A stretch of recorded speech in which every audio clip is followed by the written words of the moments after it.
Yatra naryastu pujyante ramante tatra devata. You know what that means? Gods and goddesses dwell where the women are respected and treated nicely. Yatra naryastu pujyante ramante tatra devata. Devata means, you know, right? Gods. Nari means women. Yatra naryastu pujyante means wherever women are respected and treated properly, ramante tatra devata, meaning devatas will dwell there. So, with that said, all this entire Kuru dynasty has attracted the wrath of gods, right? Would you agree with that? Yeah. So, okay, now Anudyutam also happened, and now these people are all set to go to Aranya or Vana or whatever you call it. So, the next 12 years is going to be Aranyavasam for all of them, or Vanavasam. So with the last episode, with whatever we spoke last week, we were done with the Sabha Parva, which is the second Parva of all the 18 Parvas of Mahabharata. The third one is Vana Parva or Aranya Parva or Aranya Parva. Let's call it Aranya Parva. It is because this particular Parva talks about their stay in the forests. So 13th year is hiding, 12 years is in Vanavasa. So all of them, all the 5 brothers along with Draupadi, and Daumya is their priest, right? So all of them along with a lot of others set off towards the Aranyas. So they go a little bit, they reach the Ganga river, and there are so many of them, like thousands and thousands of the Brahmins are also following all these 5 brothers. Similar to what had happened in Ramayana, you remember? Ramayana, when Rama was going to the forest, everybody followed him. The citizens of Ayodhya followed him. But Rama, what he says, you need to go back to Ayodhya and live there. He sends them back. So similarly here also, all the thousands and thousands of Brahmins are interested or are willing to follow them, and they want to stay along with all the 5 Pandavas and Draupadi in Aranya, in the forest. But Dharmaraja, he says, no, this is not appropriate. We have participated in this Dyuta Krida, and we are the ones who are going to Aranyavasa. Why should you people suffer? There is no need or no reason for you people to suffer. You need to go back. You don't deserve this. You deserve a happy and comfortable life. But then what they speak is very much thought provoking. What all of these Brahmins say is, if we live in Hastinapura under the leadership or under the rule of Duryodhana, who's a wicked person, even our dharma will go away. We won't be able to follow dharma because of the kind of ruling that Duryodhana is going to provide or going to give. So it is always better to be in the company of good people. So there is a very famous thing that Adi Shankaracharya said, Satsangatve Nissangatvam, Nissangatve Nirmohatvam, Nirmohatve Nischalatvam, Nischalatve Jivan Mukti. So what it means is, Jivan Mukti means attaining the Mukti, attaining or not having a rebirth again. So there is in Sanatana Dharma, the concept of rebirth is there, right? You are born with this form, this time, but your soul is undestroyable, and based on your karma of this life, your next life will be decided. But for someone who has attained who has understood the truth behind this entire life cycle, and who has attained the heights of nobility, there won't be next life. So they will be removed from the cycle of life and birth and rebirth. So what Adi Shankaracharya says is, if you have to attain that, the only way of doing it is by being in good company. By being in good company, you will go to the level of satsang, having no company at all. Being in a good company is being in no company. It's a very complicated thing for your age, but satsangatve nissangatva means there is no company at all. So you will be by yourself. Nissangatve nirmohatvam. When you are in no company, there is no attachment, right? My father, my daughter, my kid, my life, my clothes, my gold. So when you are detaching yourself from the worldly things, that is when you will achieve Jivan Mukti. So this is what, in essence, all these Brahmins are telling Dharmaraja. You may not understand, just listen to it and leave it, let it go. You may understand if you remember it after 10 years, probably you'll understand. Okay. So what they're saying is, we don't want to live under the rule of Duryodhana, because Duryodhana is a wicked person and he will encourage adharma.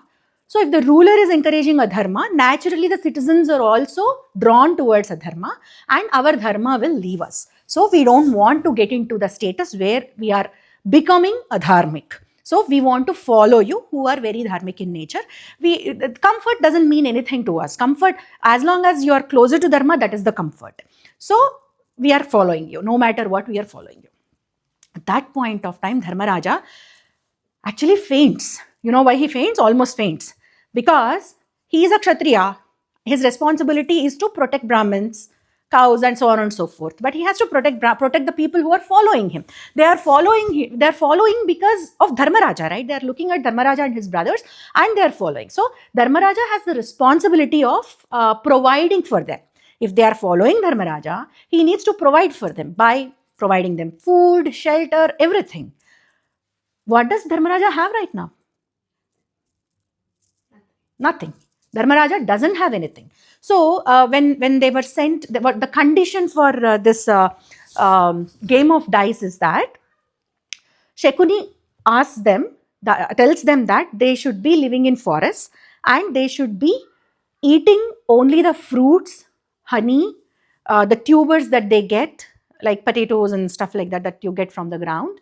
And that's it. Though that's the only diet for Pandavas and Draupadi. So for people who are supposed to be living on that, how can they even provide food and shelter for all of these people?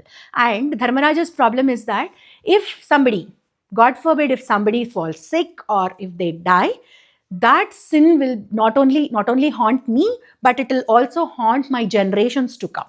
So I am going to be the reason for all these kinds of unwanted attachment of sin, not just to me, but for my future generations. So I don't want this. It is very difficult for me to provide. Then Saunaka, there is a rishi called Saunaka. Saunaka Mahamuni, he says that first he says, there's a lot of conversation that goes on between Dharmaraja and Saunaka. Saunaka initially thinks that Dharmaraja fainted because he doesn't have anything and he's drawn towards riches. Then he gives him a lecture about, no, you shouldn't be like this. But that lecture is more to the society than to Dharmaraja, because Saunaka Muni also knows what is the nature of Dharmaraja. So yeah, anyways, coming back. So Saunaka Muni, what he suggests is, talk to Daumya. You have Daumya, he's your priest, right? This is why you need a priest. So go and ask him for a solution to this. It is unfair to tell people to go back because they have a very, very good reasoning why they want to follow you. And by doing this, by allowing them to come along with you, you are encouraging dharma. So you cannot push people. This did not happen in Ramayana, if you remember. Ramayana, citizens of Ayodhya did not have any reason why they did not want to go back to Ayodhya. They like Rama, they love Rama so much that they don't want to separate themselves from Rama for so many years.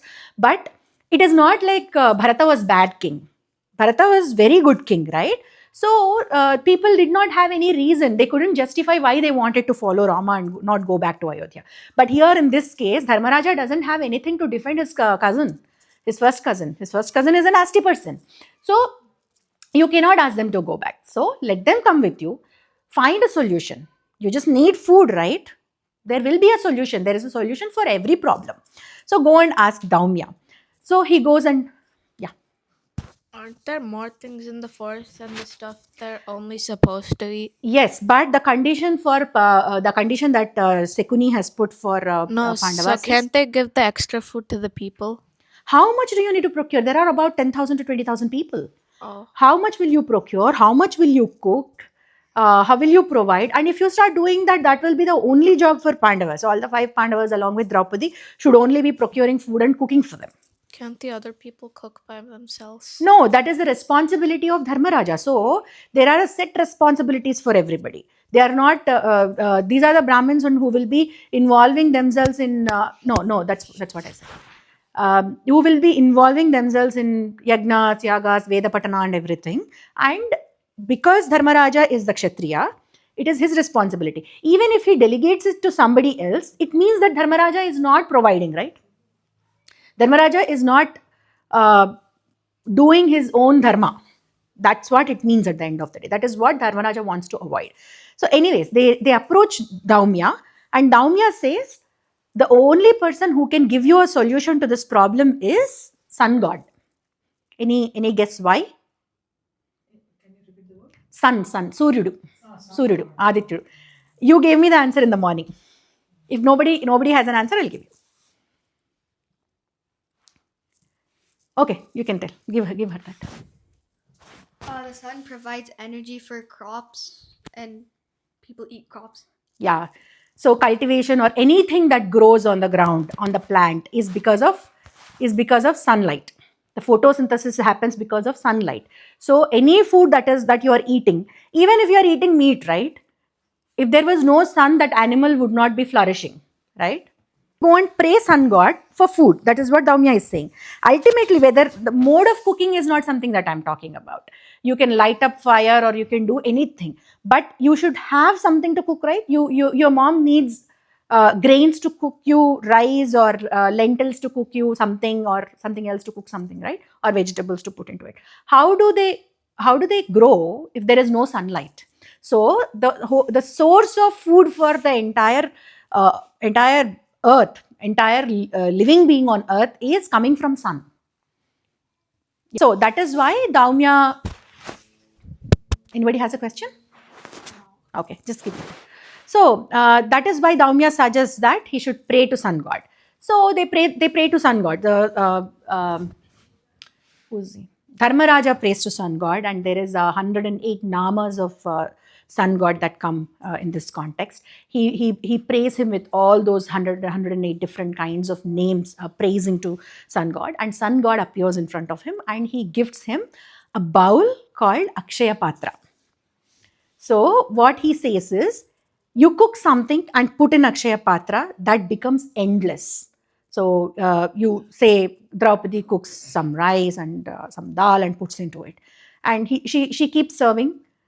It keeps coming from the bowl. One second. It keeps coming from the bowl. There is no end to it until Draupadi finishes her lunch or dinner or whatever it is for that particular part of the day. After she finishes her food, there is nothing. There is nothing comes out of it until she makes a fresh batch and the next lunch or dinner happens once again. You have. Is the bowl big? Could be big. No, Could be. Doesn't matter whether it is big or not, because you put your hand into it and you always get food. It's not like it is having a stock of food there. It keeps generating. No, is this size like normal or is it like really big? This much. When I see the pictures, I see this much of a bowl. Give it to her. Why would it only stop giving food when Draupadi finishes? If the female of the family finishes, it means that everybody has eaten for that particular day. That is how it is in our culture. So if you look at it, I don't do it most of the times, but when you go to Amama's house, she first tends to serve everybody. We tell her, you also come and eat, but she doesn't do that, right? No, you eat first. So that is the culture. So the female person of the family, she cooks, she's the provider. So naturally, the women are provider and caregivers to the family. So with that said, they make sure that everybody is well fed and then they eat. So the last person to eat in the family is usually the homemaker, the female person. So that means Draupadi has to wait until all these 10,000 people are served. 10,000 people eat at the same time. They don't come to her asking for food for 10,000 times. Yeah, but they all sit and they get served, and everybody gets served, everybody eats, and finally she makes sure, okay, everybody is done for the day, then she'll eat. Everything happens as per set schedule. They don't have iPads. They don't stick to the iPads and they don't say that, oh, I'm not hungry now, I'll come later. That's not the case. Oh. Everybody wakes up at 4 o'clock. They have certain set of schedule that they do. They do Sandhya Vandanam, they do morning prayers, and everything happens. And right at the time of between 11 and 12, they have their meal, and that's it. Oh. So everything happens as per a set schedule. They're all highly disciplined people. They're not like us. One day they'll do this, tomorrow we don't know what happens. We'll see when we wake up, at the time when we wake. So it's not for you, it's for me. You are a disciplined person than me, so it's not for you. Okay, so they used to be very, very highly disciplined people, and it was not the case that Draupadi was starving the entire day for them to finish lunch or dinner. There is nothing like that.